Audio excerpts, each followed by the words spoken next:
La petite voix, 27 février.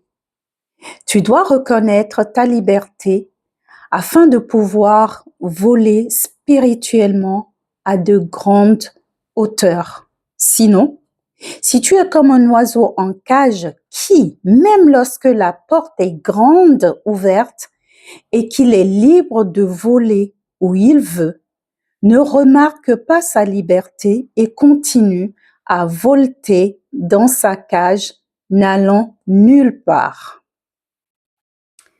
Tu peux traverser ta vie entière comme cet oiseau, captif et complètement aveugle, sauf si tu reconnais ta liberté, que tu l'acceptes et l'utilises comme elle devrait être utilisée dans les domaines de l'esprit où il n'y a aucune limitation, frontière ou barrière pour te retenir. Tous les êtres humains sont libres si seulement ils voulaient bien le reconnaître et l'accepter. Cette liberté était offerte, mais tu dois l'accepter avant de pouvoir l'utiliser.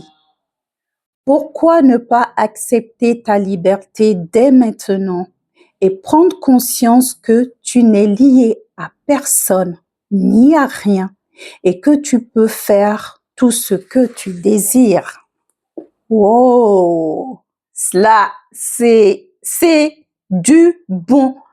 C'est tellement matière à réflexion, cette histoire de liberté. Je vois déjà certaines personnes, mais c'est du n'importe quoi, on n'est pas libre.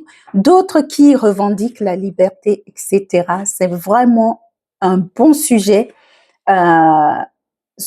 qui mérite qu'on s'y arrête.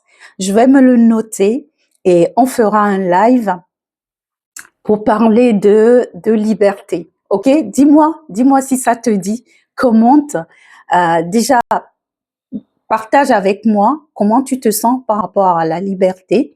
Mais il y a une chose qui est très importante que moi j'ai retenue de ce que je viens de lire, c'est accepter déjà dans son esprit cette liberté. On est tellement conditionné que ce n'est pas évident. Parfois, on est comme cet oiseau. Personne ne nous retient, mais en vrai, ce sont les limites dans nos têtes qui nous retiennent plus que une retenue physique. Les barreaux de notre prison, en fait, c'est interne. Bon, à suivre, sinon, je vais pas m'arrêter. Donc, cette histoire de liberté, on en reparle. Allez, je te dis à demain et j'ai hâte de te lire.